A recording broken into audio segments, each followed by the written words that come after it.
nasuha azabukum ayyukaffira ankum sayyiatikum wa yudkhilakum jannatin tajri min tahtihal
Izin kepantun cebo.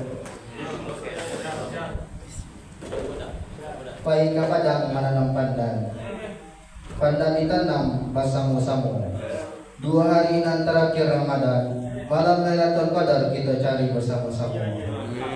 Bismillahirrahmanirrahim. Assalamualaikum warahmatullahi wabarakatuh. Waalaikumsalam warahmatullahi wabarakatuh. Innal hamdalillah nahmaduhu wa nasta'inuhu wa nastaghfiruh wa na'udzu billahi min shururi anfusina wa min sayyiati a'malina. May yahdihillahu fala mudilla lahu wa may yudlil fala hadiya lahu. Asyhadu an la ilaha illallah wa asyhadu anna Muhammadan abduhu wa rasuluh sallallahu alaihi wasallam la nabiyya ba'da amma ba'd. First of all praises to Allah subhanahu wa ta'ala for His blessing and grace so that we can assemble today. Secondly, my salawat and salam be with our Prophet Muhammad sallallahu alaihi wasallam, who has guided us from dark era into this civilization. Thirdly, I would like to thank to ladies and gentlemen who has given me to the MC today. Before we begin our Islamic lecture, let us say Basmalah. Bismillahirrahmanirrahim. Baiklah, langsung saja kepada Al-Ustadz Al-Mukarram Ustadz Febi Afrian Caniago SIG SPDI. Kepada Al-Mukarram disilahkan. Pak, izin Pak, perkenalkan.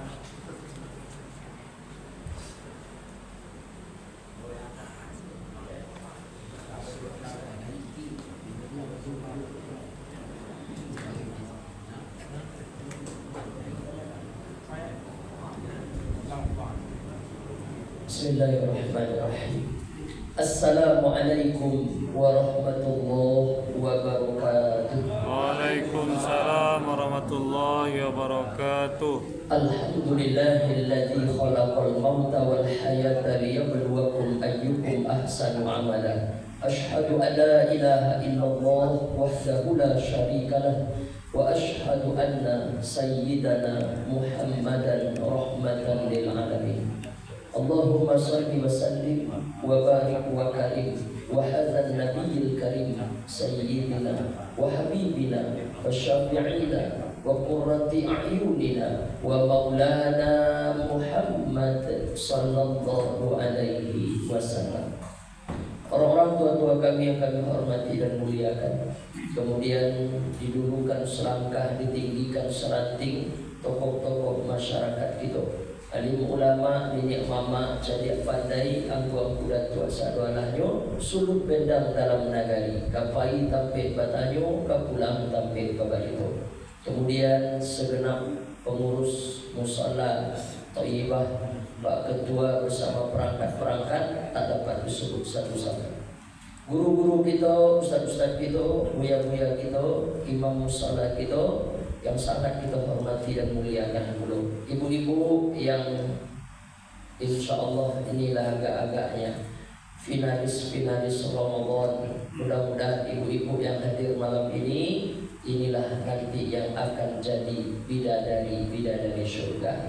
Amin ya rabbal alamin.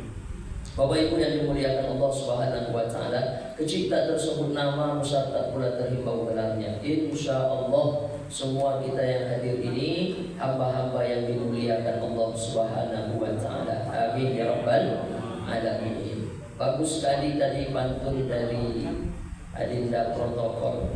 Saya ampun tak mempersiapkan. Tahu ada pantun mempersiapkan dulu tadi.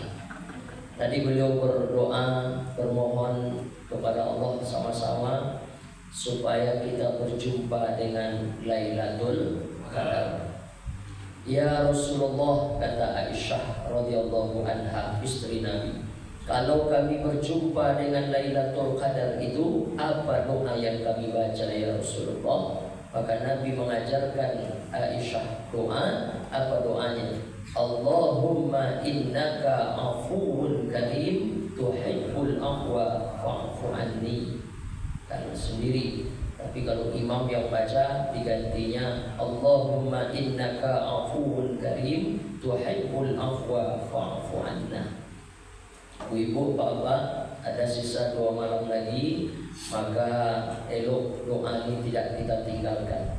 Sebetulnya 10 akhir Ramadan doa ini banyak-banyak harus dibaca. Mudah-mudahan berjumpa kita dengan Lailatul Qadar, pas pula doa ini kita baca. Dan doa ini pernah diajarkan oleh Rasulullah kepada Aisyah radhiyallahu anha. Bapak Ibu yang dimuliakan Allah Subhanahu wa taala. Risiko itu bila mulai puasa hari Rabu, berarti Selasa malam sudah sholat. Ya, kalau begitu berarti rayu awal hari Jumat. Tak ada lagi tengok-tengok sidang isbat nanti. Karena seandainya sidang isbat berbeda hari Sabtu kata pemerintah, Pak Ibu tak boleh ikut. Kenapa? Jadi 31 Ramadannya.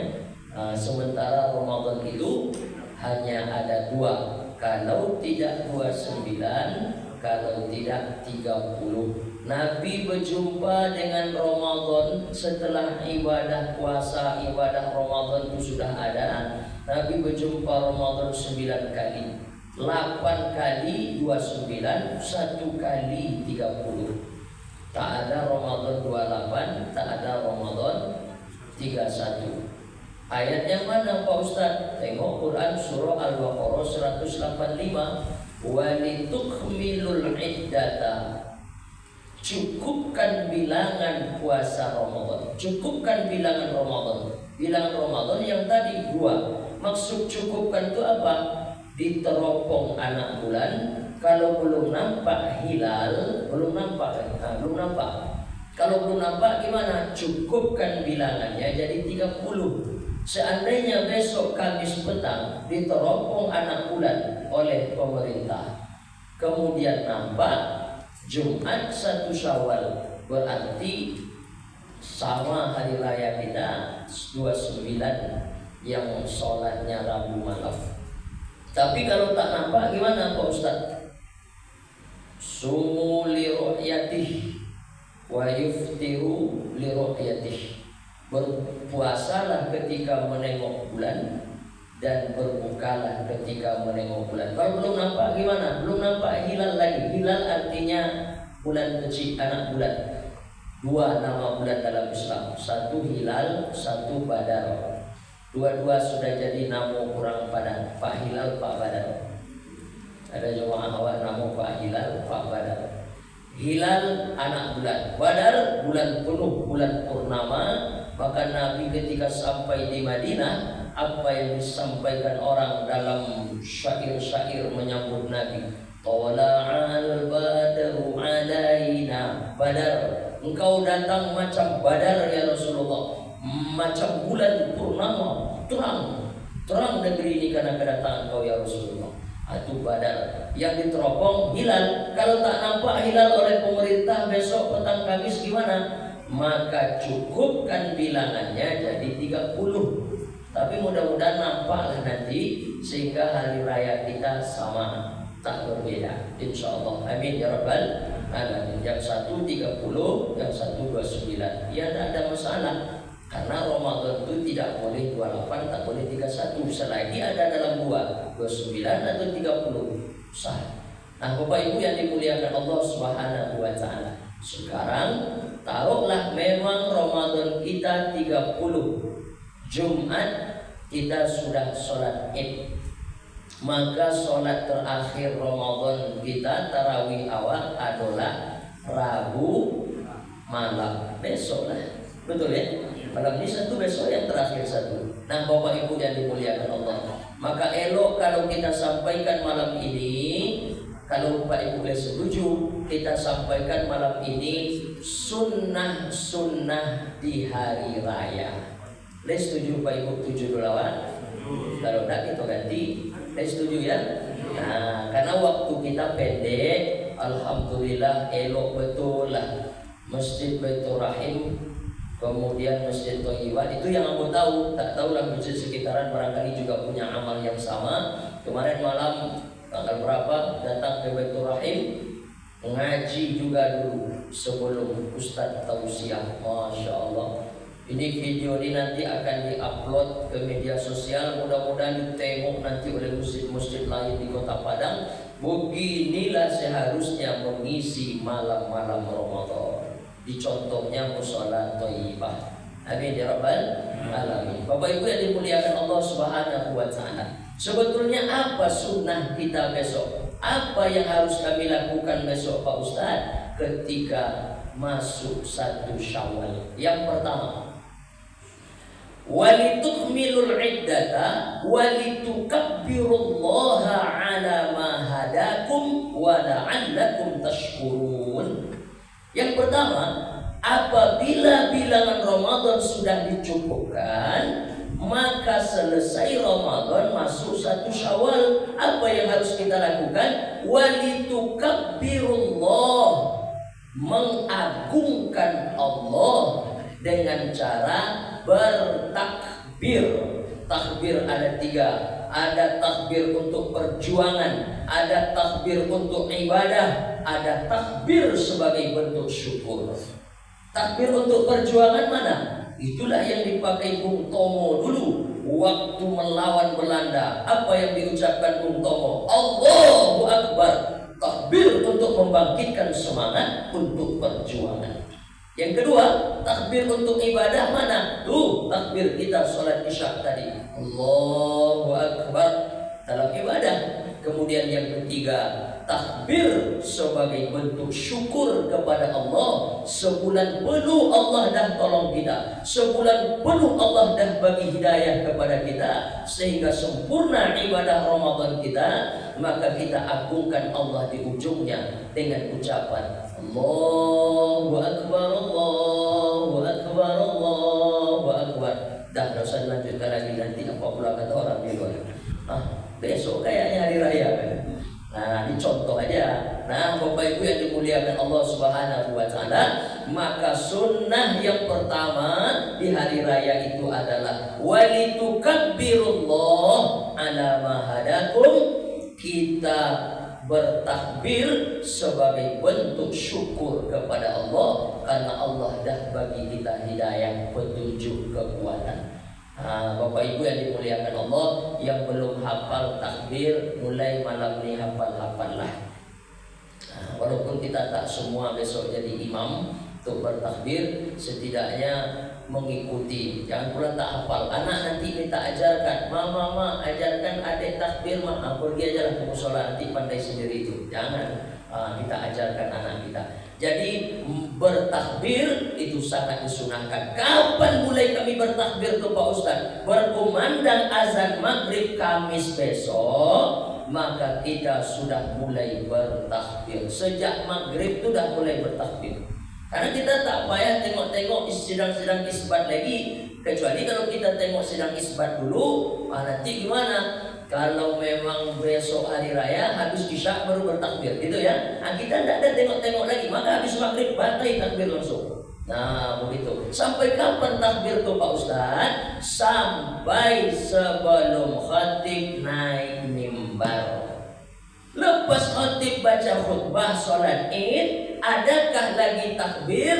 Tak ada lagi. Ini yang membezakan antara Idul Adha dengan Idul Fitri. Idul Adha takbirnya 4 hari, 3 hari tasyrik masih disunahkan bertakbir. 10 Zulhijjah hari raya, 11, 12, 13 Zulhijjah masih disunahkan bertakbir. Makanya imam habis sholat zuhur, habis sholat asar, dia tidak panjang-panjang zikir subhanallah dan lain-lain, langsung ajak jamaah bertakbir. Itu Idul Adha. Kalau Idul Fitri kapan batas takbirnya? Sampai khatib naik mimbar. Selesai khatib naik mimbar, game over, selesai, tak ada lagi. Karena pernah juga dulu, maaf, di satu masjid di Padang, saya sholat zuhur. Kebetulan itu masjid, ya tak perlu lah ceritakan di mana masjidnya. Habis sholat, Allahu Akbar, Allahu Akbar, kata Pak Imam depan. Jamaah dah mulai bisik-bisik. Lupa katanya. Nah, ketika orang tanya, Pak Imam, kenapa tadi Pak Imam bertakbir? Kita mesti mengagungkan Allah. Kalau lupa sabuin aja lah lupa. Tak usah pula pakai dalil mengagungkan Allah. Jadi sebetulnya takbir untuk sholat Id Idul Fitri itu dibatasi dari maghrib petang Kamis sampai khatib naik mimbar. Tapi takbir untuk yang lain terus boleh. Maksudnya apa? Takbir untuk Id, untuk hari raya tak ada lagi.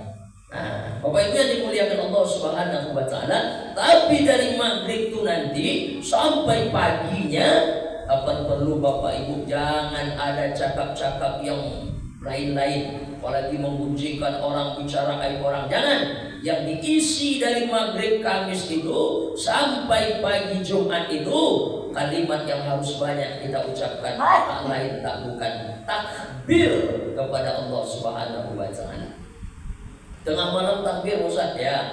Ini ibu-ibu ini nanti insya Allah biasanya Jumat dini hari itu udah bangun dia tuh Pak. Jam 2 udah bangun biasanya. Ngapain tuh Pak Ustaz sholat tahajud? Bukan. Mangian boleh lontong. Maka masuklah sunnah yang kedua. Apa sunnah yang kedua? Besok sunnah yang kedua adalah jangan lupa sarapan pagi.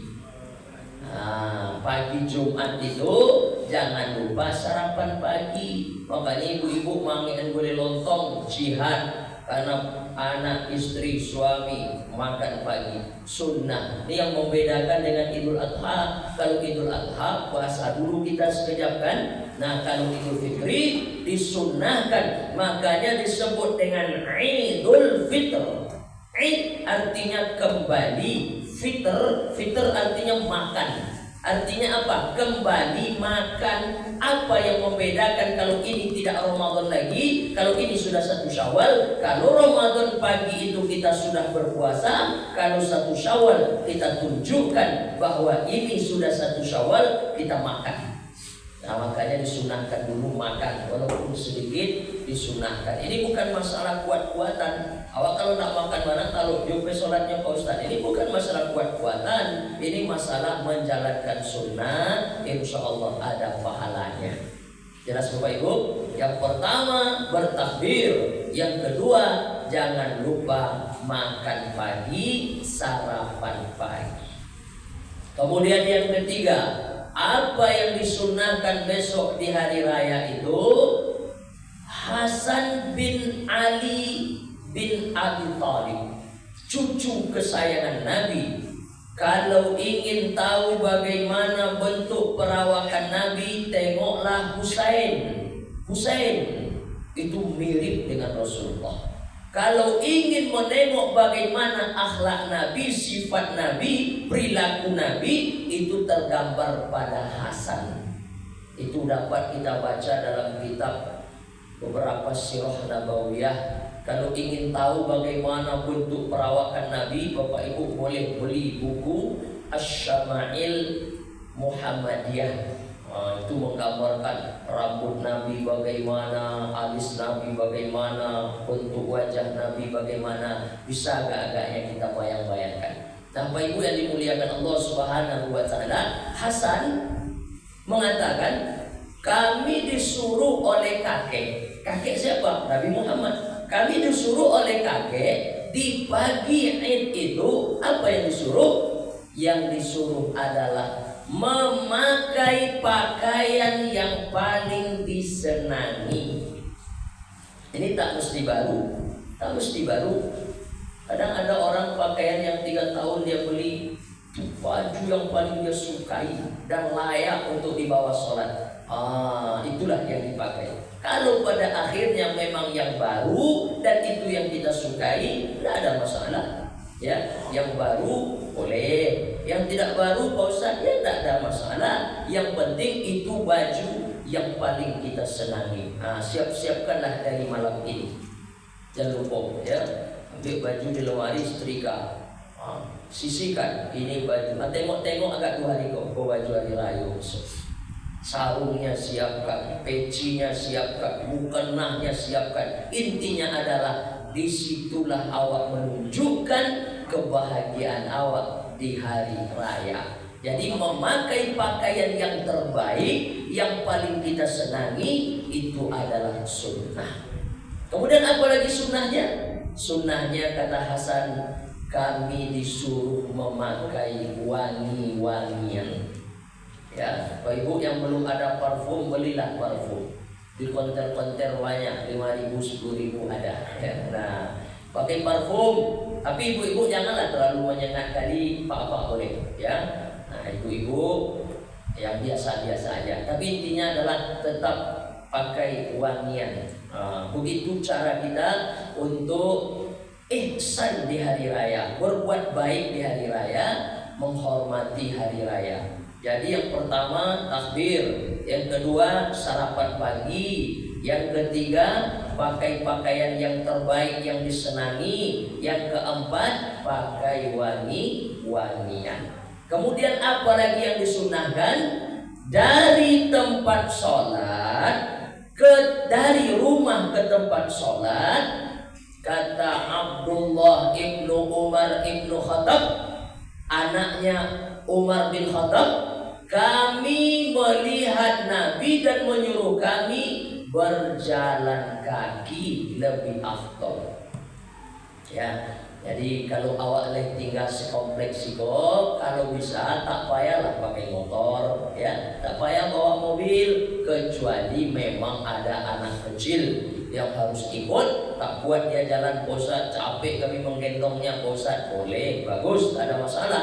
Tapi kalau bisa kita berjalan, jalan dari tempat rumah kita ke masjid, ke musola tempat kita sholat itu.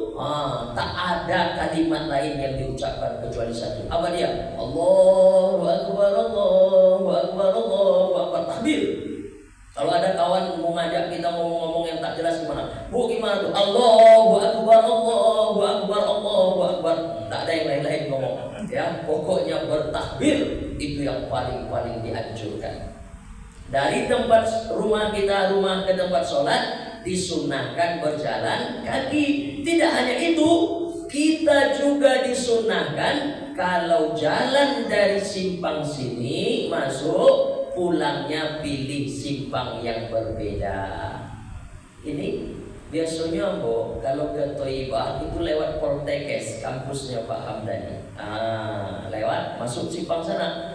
Kironya bisa juga dari Baitur Rahim kan, masuk dari Pelang Umi apa itu namanya. Tadi aku belok kemari. Mantap, berarti bisa. Di mana awak nanti masuk, pulangnya berbeda. Kalau ada jalan alternatif. Tapi kalau tidak ada jalan alternatif, jangan pula tembok dilompati.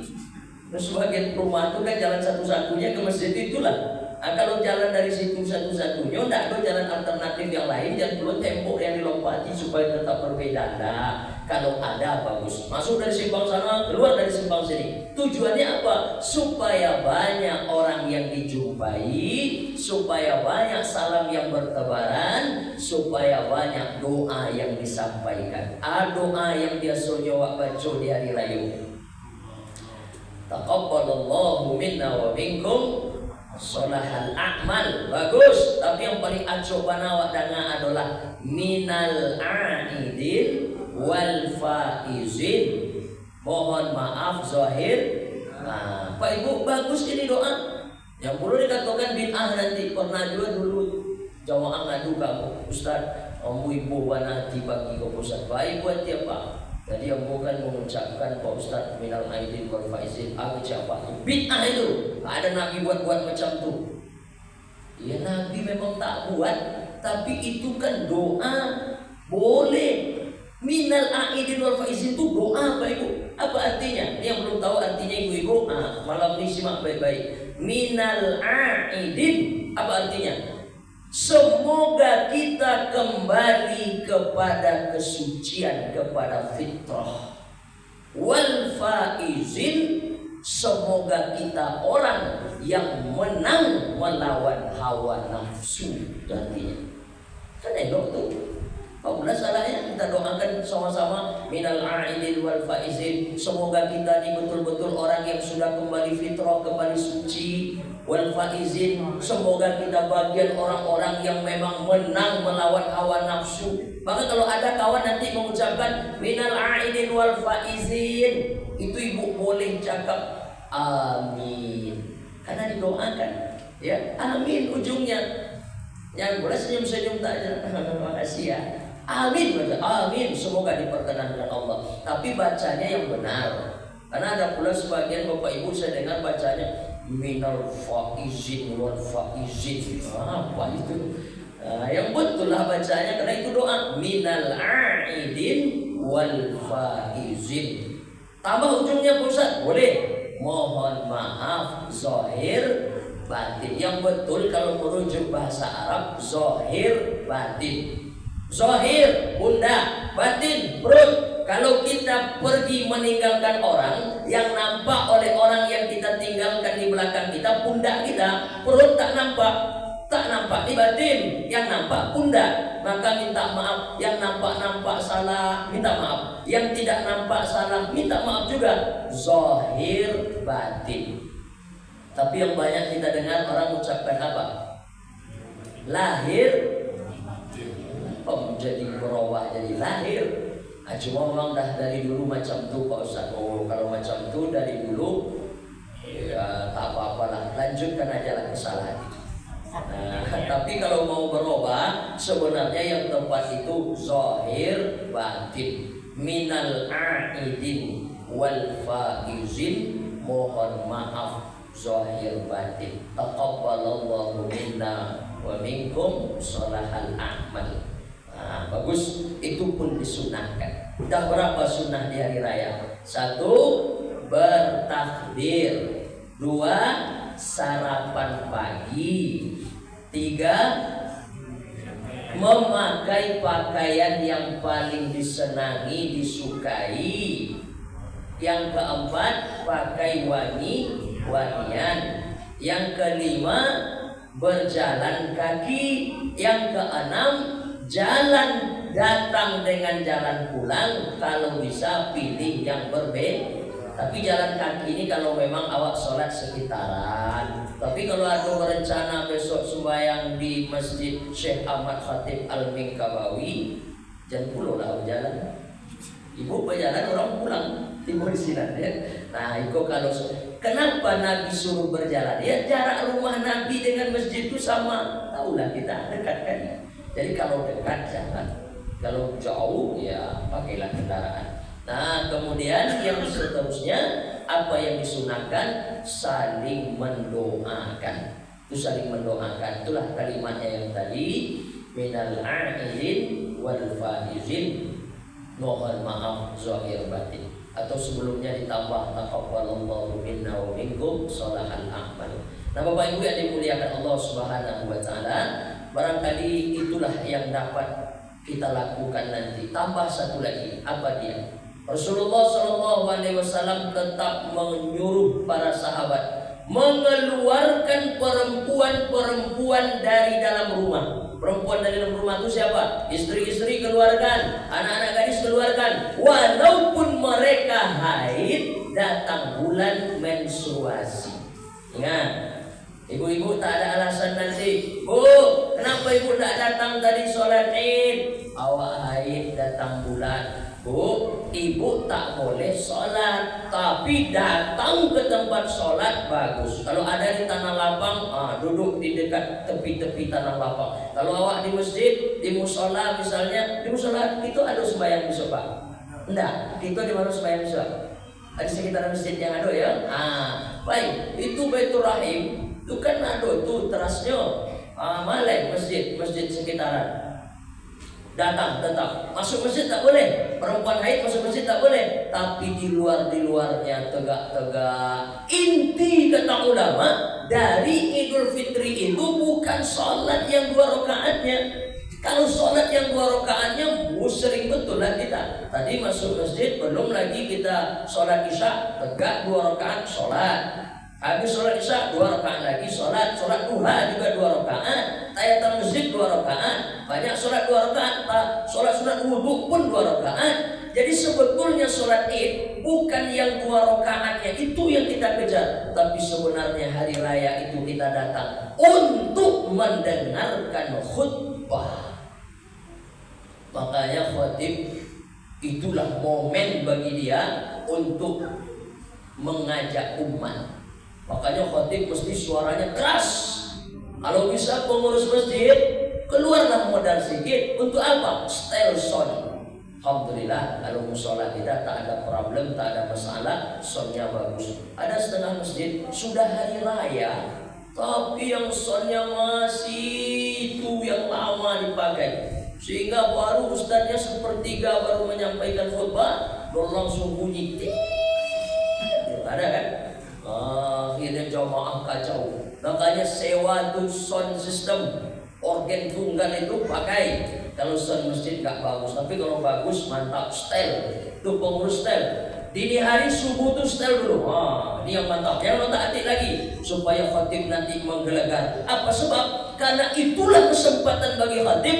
Orang yang tak pernah datang sholat ke masjid, orang yang selama ini tidak ada kenal ibadah, sholat itu inyo tibo. Itu kesempatan bagi kita. Untuk apa? Menghantam dengan tausiah, dengan ceramah, dengan ajakan. Itu kesempatan. Maka khatib sholat itu tak boleh yang letoy-letoy, tak boleh yang macam mau mati. Harus semangat, harus benar-benar suara menggelegar, spesial mukhatibnya. Nah, Bapak Ibu yang dimuliakan Allah, ibu-ibu nanti mau haid tidak haid tetap ramaikan sholat id. Ya, kalau haid gimana? Tak masuk ke masjid, tegak-tegak di emperan di teras boleh. Ya, setidaknya pamer-pamer baju raya. Ya. Bapak Ibu yang dimuliakan Allah Subhanahu wa taala, karena itu sunnahnya. Dengarkan khutbah. Anak-anak diajak keluarkan semuanya insyiar supaya nampak oleh orang Islam ini kuat, Islam ini kompak. Nah, Bapak Ibu yang dimuliakan Allah Subhanahu wa taala, barangkali itulah agak-agaknya beberapa sunnah yang bisa kita perhatikan dan insya Allah kita amalkan besok, mulai dari petang Kamis maghrib sampai pagi Jumat. Saya tak cakapkan lagi tentang zakat fitrah atau fidyah. Barangkali sudah ada ustadz kita yang terlebih dulu sudah menyampaikannya. Barangkali itu yang dapat disampaikan. Sebelum saya tutup, ada jamaah yang mau tanya satu orang, saya persilakan. Silakan Ibu. Baik. Assalamualaikum warahmatullahi wabarakatuh. Waalaikumsalam warahmatullahi wabarakatuh. Mungkin berhubungan dengan yang Ustaz katakan tadi mengenai zakat. Ya. Tapi yang saya tanyakan ini adalah mengenai zakat harta. Zakat harta kan ada berupa emas, ada berupa uang. Nah, apakah kita membayarkannya? Kita gabungkan atau kita satu-satu? Contohnya begini, kita punya uang emas tak cukup 85 gram, berarti mungkin belum keluar zakatnya. Sementara kita punya uang mungkin sudah cukup, kemudian kita keluarkan zakatnya. Atau kita gabungkan antara emas yang ada tadi dengan uang. Kemudian yang pertama, yang kedua, cara membayarkannya. Misalnya kita bayarkannya tiap bulan puasa, tetapi misalnya kita sudah yakin uang kita ini sudah cukup harus dikeluarkan zakatnya, tetapi menjelang Ramadan tadi, biasanya kita Ramadan, ada mungkin kebutuhan yang keluarga yang harus kita bantu.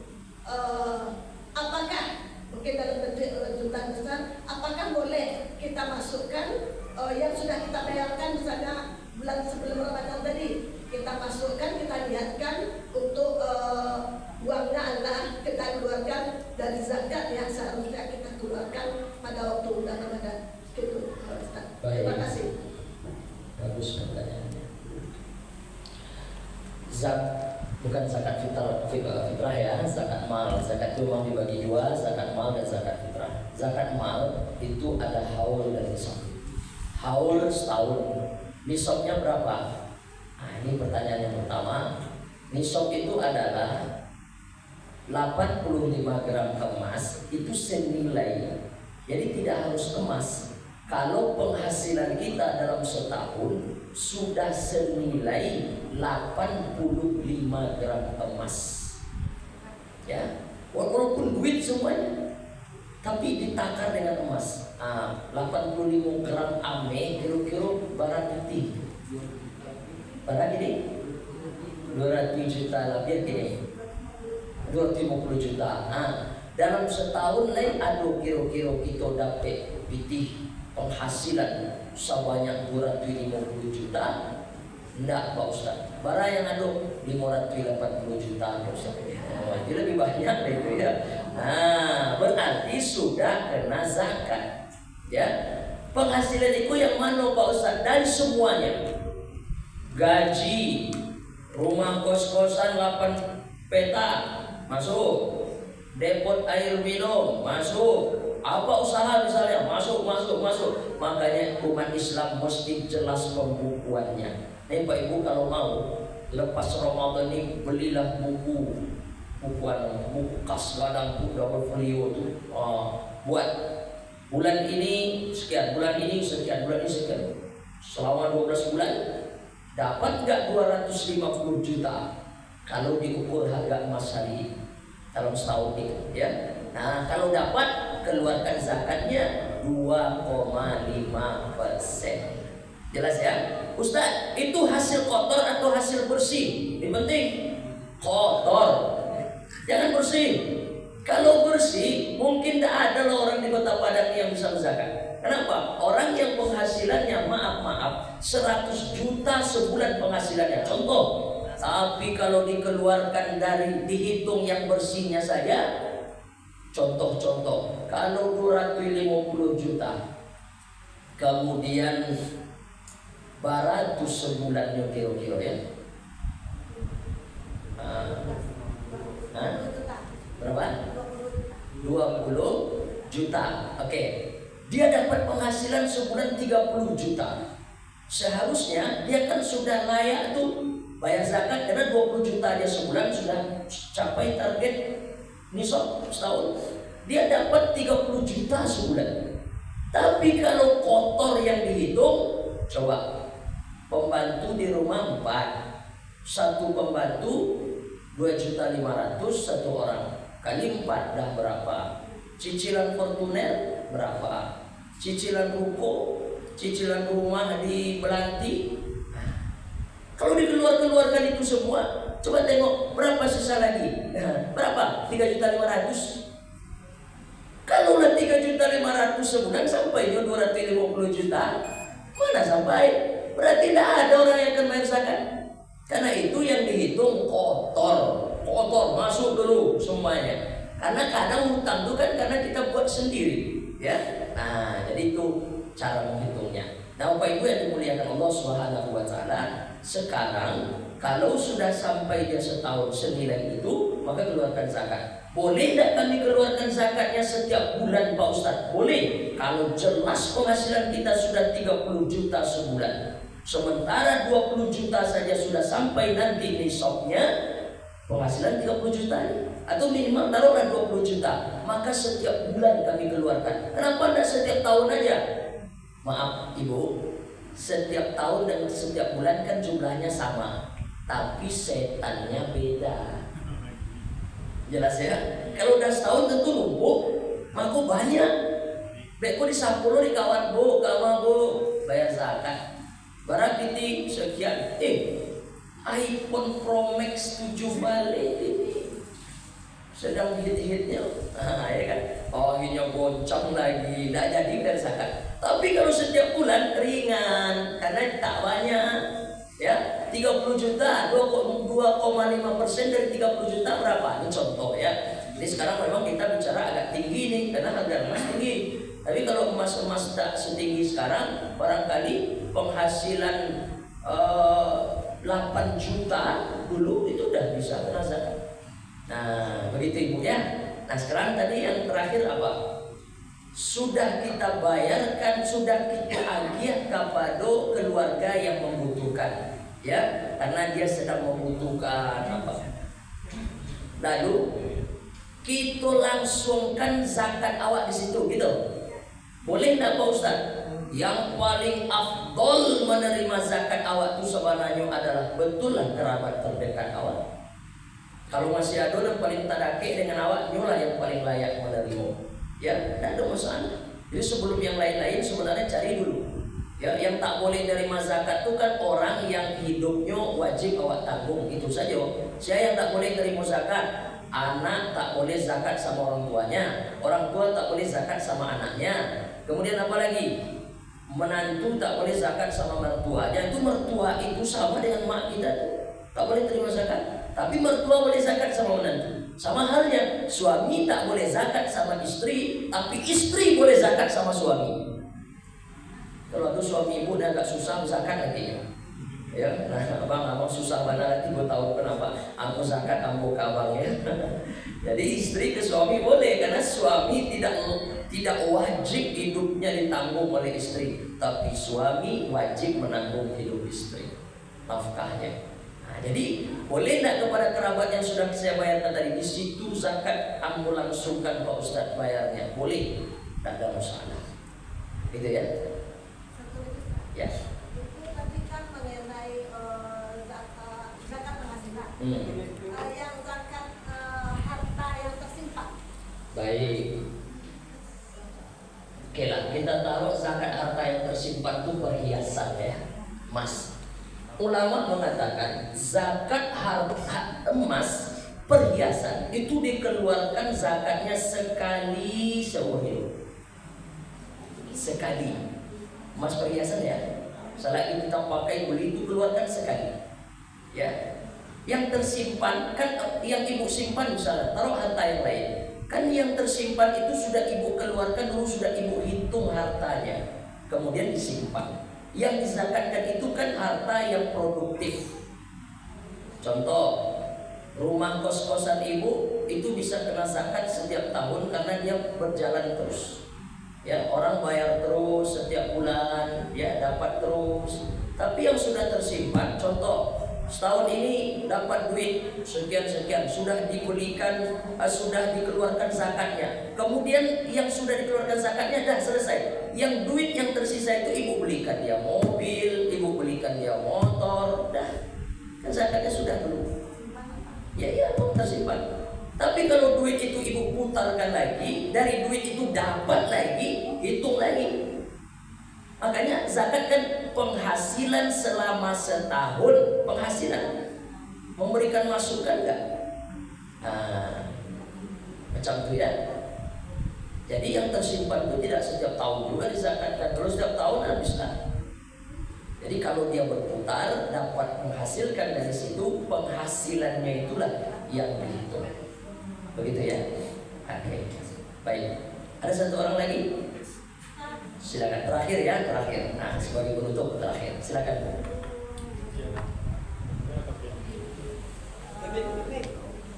Oke. Ya, boleh pergi mic-nya. Itu kan barang. Kalau misalnya kita punya deposito, deposito itu tetap dan kita ambil dan kita apa-apa lagi, itu kan berarti ada bunga di situ. Apakah itu setiap tahun kita ya, selagi dia menghasilkan, maka itu disebut produktif, gitu ya. Nah, itu jawabannya. Selagi dia menghasilkan, maka dihitung masuk terus. Makanya saya bilang tadi, dari sini. Makanya jangan bilang, gaji awak cuma sekian Pak Ustaz sebagai PNS. Gajinya sebagai PNS memang sekian, tapi penghasilan dari depot air minumnya 25 juta sebulan. Nah, penghasilan dari rumah kos-kosannya sekian puluh juta sebulan. Gaji dia tidak gaji, penghasilan. Ya, termasuk yang tadi mau manapun sumbernya. Makanya kalau kita jujur kepada Allah, insya Allah akan diberkahi harta kita. Tapi kalau kita sembunyi-sembunyikan, tunggu aja. Ya, dia akan keluar dengan caranya sendiri. Contoh, ya Ibu ya. Oke, baik. Cukup ya, insya Allah lain waktu kita. Ini sama dengan kisahnya Masjid Al-Muttaqin di Permata Biru tadi pagi. Ceramah subuh cuma sampai jam 6:30, tapi diskusi dengan jamaah habis sholat syuruk sampai jam 7:30. Ya, nah kita dibatasi oleh waktu karena kita lain tak 20 soal kita sih kok. Enggak ya? Nah, baik, Bapak Ibu yang dimuliakan Allah, barangkali itu dulu yang dapat disampaikan. Nanti kalau ada lagi yang kita perlu diskusikan, kita sambung lepas sholat sekejap lagi, atau nanti boleh bertanya lewat media sosial, insya Allah aku jawab. Itu yang dapat disampaikan. Mohon maaf kalau ada salah dan silap atau yang kurang pada tampilnya. Al-Fakir Febi Afrian Caniago. Jumpa lagi di lain kesempatan. Subhanakallahumma wa bihamdika asyhadu an la ilaha illa anta astaghfiruka wa atubu ilaik. Akhirul kalam. Wassalamualaikum warahmatullahi wabarakatuh. Waalaikumsalam warahmatullahi wabarakatuh.